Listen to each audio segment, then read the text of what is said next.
Hi, good morning. This is Evelyn, and thank you so much for joining me this morning. I'm very excited for this interview that I'm going to do with co-author Blaque Diamond.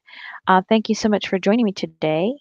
You are a co-author with me on a project that we're working on called Open Your Gifts, Volume 2, and that stands for gratitude, intention, forgiveness, triumph, and self love. Thank you so much for joining us. Thank you for having me. Well, I appreciate you joining me on this day.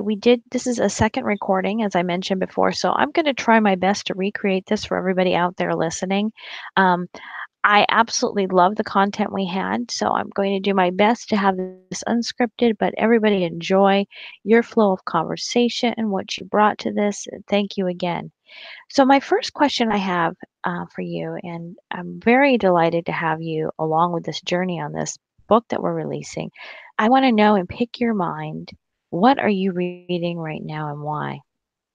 Oh wow. I'm not an avid reader, but what I did see was I ran into a gentleman by the name of Stuart Stevenson and his daughter Lynette, and in the conversation they introduced me to their book, which is called The White House Chandeliers, and I said, okay, he's talking about the White House chandeliers. I wasn't sure why we were in that conversation, but I come to see that he was on the cover of the book and he enlightened me and told me that he was the gentleman that worked in the White House that cleaned the chandeliers for 7 presidents, and that was prior to the Obama administration. And I said, wow, somebody actually cleaned those chandeliers. And I never really thought about the chandeliers. I was more so growing up and interested in the pillars of the White House outside and, maybe the Oval Office. And that's what we always heard about.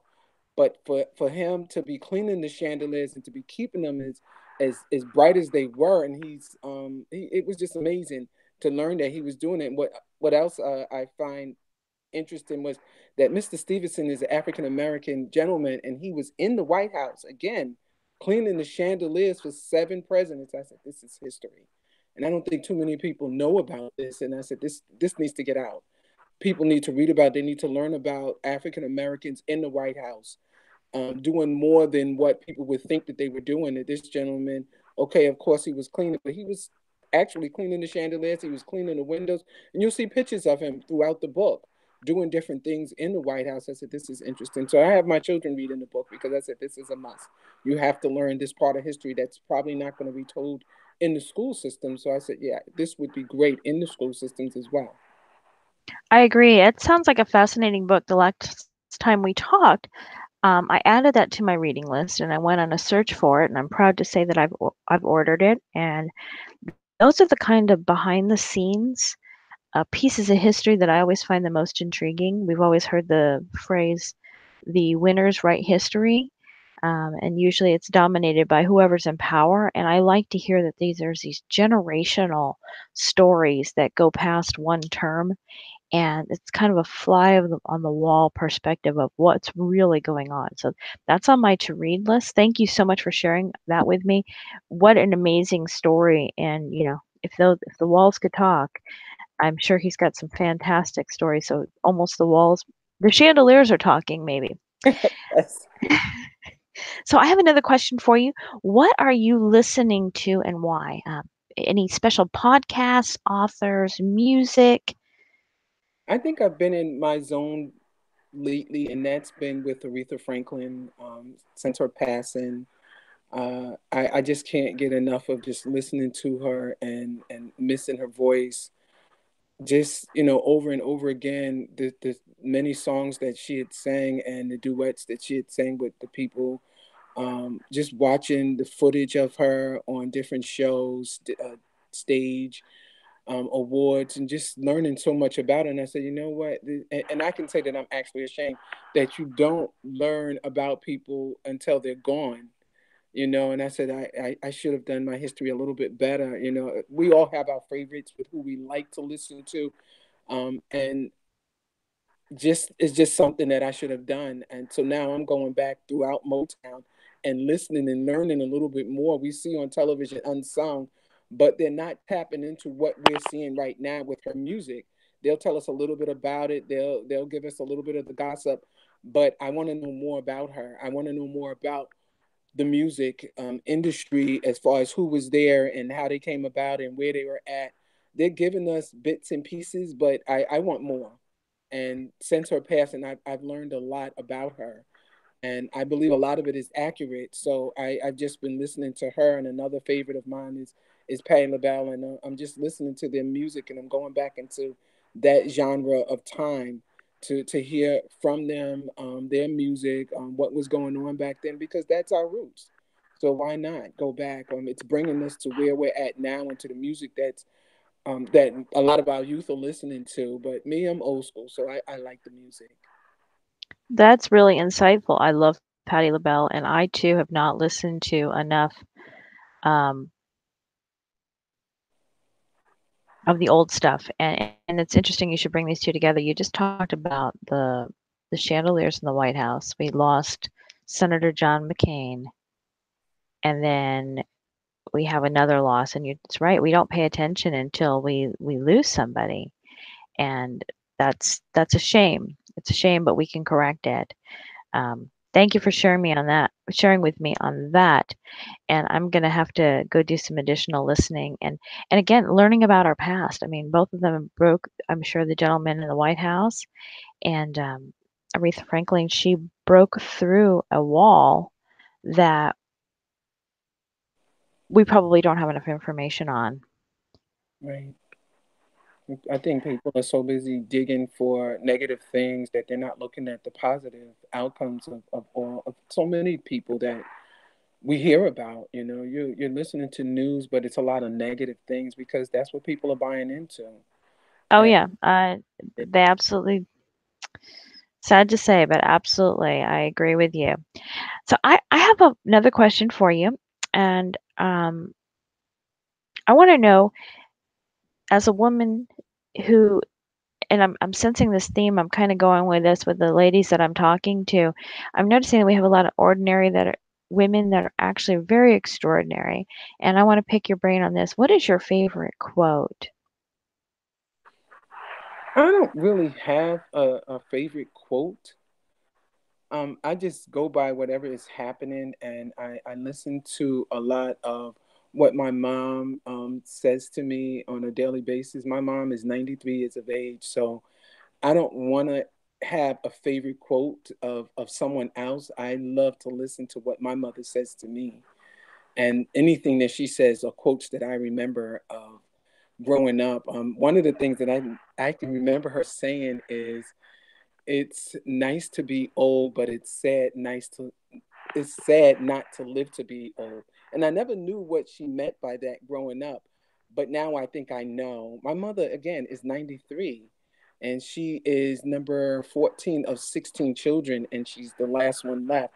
So I go back and I start thinking about the things that she would say to me. She would often say to me, "I just want to live long enough until my youngest child is an adult." And that's me. And I think I'm a little bit more than 18 years of age. But now, own children, I know what she meant by that, because she wanted to make sure that I was going to be okay, that I can take care of myself. And I look at my children now and I say the same thing, that I just want to live long enough until my youngest child is able to take care of themselves. But you have to look at your children and see if just because they're 18 years of age or 21 years of age, does it really mean that they can take care of themselves? So I thank God. I said, you know what? If she has to live forever, that means I'll never take care of myself so she can be here forever with me. So I think that I do it that way, just to be a little bit selfish, because I just want to keep her around. I love that, and you're right. If I follow your footsteps and I'm sorry, on your footsteps and her quote, she wants to be around until her children are ready to take care of themselves. I have grown children and I still need help taking care of myself. So my mom's gonna have to live forever apparently. I'm gonna share a quote. Interesting. One of my favorite quotes came from my grandmother. My grandmother was a very strong, very independent woman. She broke through some barriers for her gender by going to school. I think my mother and uncle were in high school. Told my grandfather, who's a former drill sergeant, was in the storming in Normandy, and she told him, "You're watching the kids. I'm going to school." She went and got her degree in counseling, down in Tucson. I live in the Phoenix area, and she came back and counseled alcoholics. And at that time, when you were found publicly drunk, or if you had a drinking issue, there was just one of two things. You had to go home, and your family had to try to put you away and, make it not public, or they threw you in jail. And she helped found one of the places where you could go. They called them a drunk tank. I remember that as a small child, her talking about the drunk tank. But she would counsel them and help them get through the substance abuse, which I think we have a whole lot of more information about. But back to the quote, and the reason I give the backstory, she had a business card, and on it it said, "Kindness, the most powerful force in the world." And I try to remember that, and as I grow older, I try to grow more into that kindness and understand that with kindness, a lot of things can change. We can cross barriers, we can reach people who have hurts, we can reach people who have power trips. Just that kindness is an amazing bridge. So I try to remember that every day, but you're right. I think quotes are dynamic, really where you are right now and who you need to be listening to. It is so powerful, and I love your mom's quote.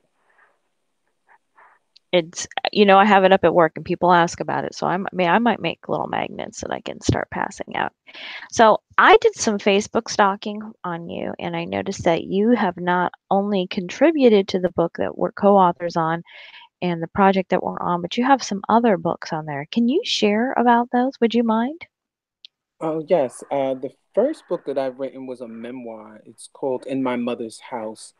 And that wasn't a book that I had set out to write. I just started jotting down information. And the information that I was writing down was for my children. We were living in a situation that I didn't think that we were going to make it through. And I said, if anybody's going to make it, it's going to be my children. I'll make sure that they make it through, even if I don't. And I said, I want my grandchildren, if I ever have any, to get to know me. And the only person that can tell them about me was me. So I just started writing things down and I sent it out and it was published. And I was really surprised that it was. And it came back and I read it. Well, I had my children read it. And they were surprised. They were really surprised. They were surprised at some of the things that were happening because some of them didn't quite understand what we were going through and how bad things were. We were basically on the run, to tell you the truth. Somebody had put, was informed that somebody had put a hit out on my family, my children, my husband, and myself. And we just had to leave with whatever we had. And we did. And we made it to another place. And in that place, we just continued to try to survive. But we found ourselves homeless not once or twice, but three times. Wow. Um, Different situations that we had found ourselves homeless. And we wind up going into a protective program for a little bit and for another situation that we had witnessed something that put us into another situation. We thought when things was just about over, it wasn't. So it brought us into another situation that left us homeless again.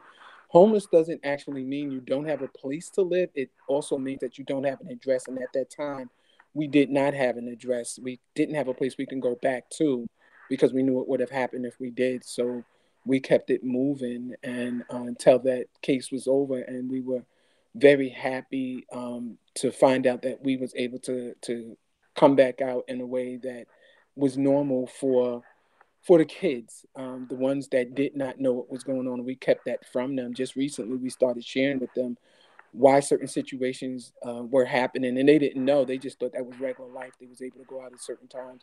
They were going to different schools that their friends weren't going to. I had to relocate my employment. So when we shared all of this recently, they were surprised that I didn't tell them. They weren't old enough to know, and they didn't. They wouldn't understand. So we were fine. What we I discovered that we're able to breathe a little bit better and join society in a way that was normal. You know, kids going to school, running out and playing and having fun with their friends, and it brought me into family again, and which was wonderful. We started unpacking things, and we discovered that with some of the children that I had, which were some nieces and nephews, um, they had siblings that was in care, and I didn't feel as though they should stay in care. If we have family that can take care of them, why keep them in foster care when they have a family they can come home to? We were safe. I felt as though that I can take care of them. So I went after it, and we were able to bring them to live with us in this state.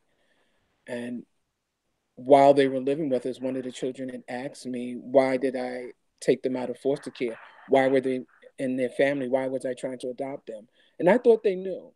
I didn't know that they didn't. I didn't know that he was 10 years old and that his worker never told him why he was in foster care. He actually thought the people he was living with was his family, and they were not. I Oh said, my. I didn't know that he didn't know, so I decided to tell him his truth as far as what I knew of his reason of going into care. Although we were his family, but I didn't know what had happened that caused him to go. I just knew that he was there. And I asked him, I said, "Are you okay?" And he said he was, but looking at him and thinking about everything I told him, I wasn't okay. I was really upset because he didn't know his journey, and I thought he just should have known something. So I sat back for a while, and I happened to look over his shoulder, and I noticed that his younger sister was sitting there, and I said, "Oh my gosh, I'm going to have to tell her her story. Her story for coming into care was different than his. All the children who I had, their story for coming into care and coming to live with me was for different reasons, and they came at different times. The majority of them, and I said, I don't know how I'm going to be able to do this. So I started writing down what I knew about her journey and a little bit of his journey, and I said, you know what? Children come into care every day. We have thousands of children that come into care, over 400,000 that come into care on a daily basis worldwide. And how many of them don't know their journey? So I wrote it down, and I said, I need for her to understand it. So I made it in a language that a child can understand it, but also an adult who wants to be a foster parent but may not understand the system in the way that social workers and lawyers and attorneys and judges do, professionals do. So I wrote it in a way that became a story, and that story became a series of Stacey F books, and it's from birth to foster care to adoption. So the first book is She Named Me Stacey, which is her name, one of the children's names, and we moved it from She Named Me Stacey to a temporary home for Stacey because foster care is temporary. It's supposed to be just temporary for this child to be able to either find a permanent home, the system, or either go back to their biological family. And in the case of Stacey F, she wasn't able to go back to her biological family, so we opened up the third book that entitled Stacey, My Forever Mommy, which is what Stacey found her forever mommy in this journey of the Stacey F books. And the thing about it is, Stacey's forever mommy is now me, and Stacey is not just my adopted child; she's also my niece. So Stacey is one of 12 children that I have. Three are biological. Their age range from 6 to 42 years of age, and we're just on a journey. I'm on the same journey with Stacey, and to go a little bit further, for me to understand what Stacey and children like Stacey go through, many of them come into care with their personal belongings in trash bags because they don't have anything of their own. They're going from home to home. So I wanted to understand it a little bit more. So what I did was, for the month of June, I put my personal belongings in trash bags, and I walked around with it every day. And each week, the bags got bigger and bigger because children collect more and more things, and they wind up being their personal things, and they put them in the bag. So I continue to add, personal clothing in it, my toothbrush, a washcloth, deodorant, whatever I can pick up that I know that I was going to need for that day became a part of my bag. So by the end of the month of June, I had a big construction bag carrying it around, and I wanted to understand what they were going through so bad that I went into the courthouse one day, and I was with a colleague, and we went through the conveyor. The colleague went through and showed the ID, and it was not a problem. She didn't have to show her bag. But when I went to go through, I was stopped. I was told that they had to go through my bag, and I asked them why. Why did you have to go through my bag and you didn't go through my colleague's bag? We both work for the state. So we usually go through. They said, well, hers had her personal belongings in it, and that was her pocketbook. I said, well, this is my personal belongings in here. And just because my bag is a Glad bag and hers is a Gucci, there's no difference. We got into a little bit of a confrontation with it, with a conversation that I did go through after they did check my bag, but on the way out, the security asked more questions about me with that bag, and I explained to them why I was carrying such a large bag and what the contents were and what it meant, and they had no idea what I was talking about. When I told them about foster care and adoption and what children go through and that they have to carry their personal belongings in these trash bags, they seem to have gotten a better understanding of what I was doing and why I was doing what I was doing. So we're always out trying to get these children duffel bags. And this is one of the things that I'm working on now, trying to get duffel bags for children that are in foster care so they don't have to put their things in trash bags. So we're with Together We Rise doing collecting money to purchase these duffel bags that I want to provide to a home, a group home that I selected here in the state of Maryland, these duffel bags. That's an amazing story. We did a charitable, oh, I don't remember exactly how it works, but basically we partnered with Together We Rise at my last company. We decorated bags, we made notes for the children. I think there was some monetary gift that my employer made in order to provide these. And I didn't realize the story. When these children move from place to place, sometimes all they get is a garbage sack. A social worker will say, okay, well, now you got to go someplace else. And I can't imagine. I mean, I would have a grocery bag.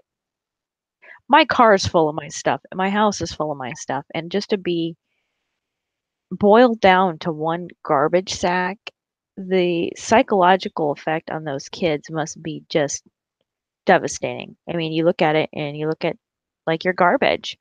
That's an amazing story. Thank you for sharing that, and thank you for being part of the foster and adoption program. There's so many children out there that need it. My family, not my immediate family, my grandmother fostered and adopted, and I have many friends that do it. And I can't think there's a more noble cause than to take care of our children, our future, and give them a safe place. And like you said, our our kids don't understand when they're young. They don't understand our journey. My children are adults now in their 20s, and they're just starting to understand some of the circumstances around their childhood. And their childhood wasn't that bad, but they didn't have the ability to get it.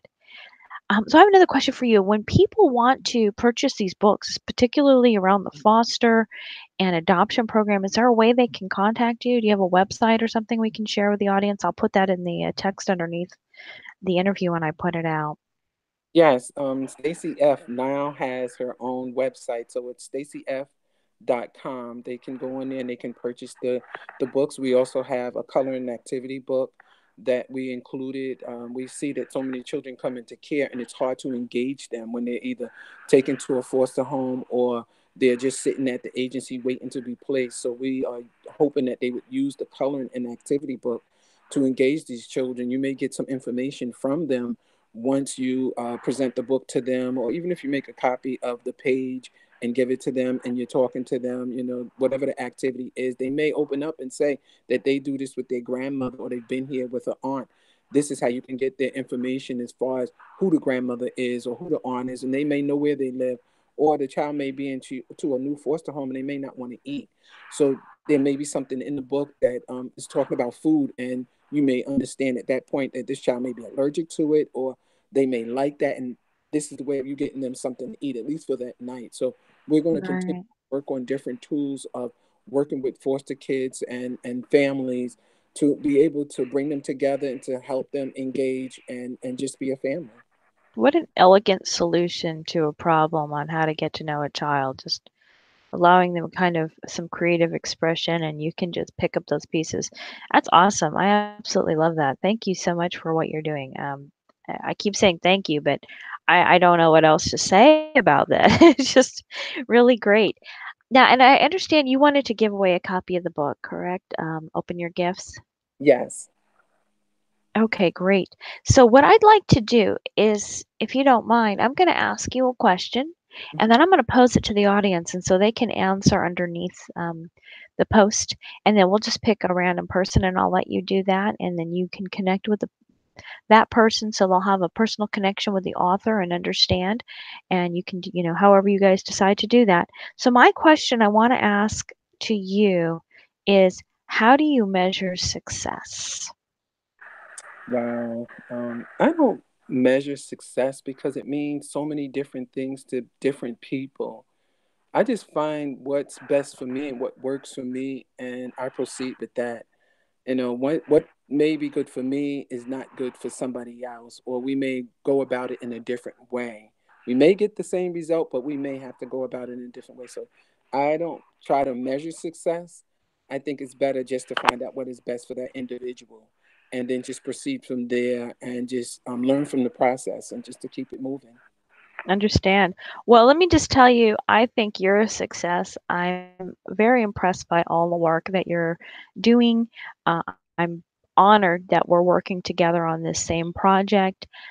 Common thread I'm finding with the authors on this book, which really just warms my heart, is they're not just men, well, excuse me, amazing women. They're not just intelligent women. And I think we've got a few men on the book as well, but I haven't had a chance to chat with them. But they give back. They're giving back to their communities. They're creating a better world. And I can't think of a better thing to be part of. So thank you so much this morning for joining me, Miss Black. It's been a true honor. I'll put this out here. You can share with your audience. We'll be doing a giveaway for the book, Open Your Gifts. It's 42 lessons on gratitude, intention, forgiveness, triumph, self love, and the common thread that we have through the book is there's a lot of blessings in disguise. So thank you everyone for joining us. I appreciate it and have a beautiful day. Thank you.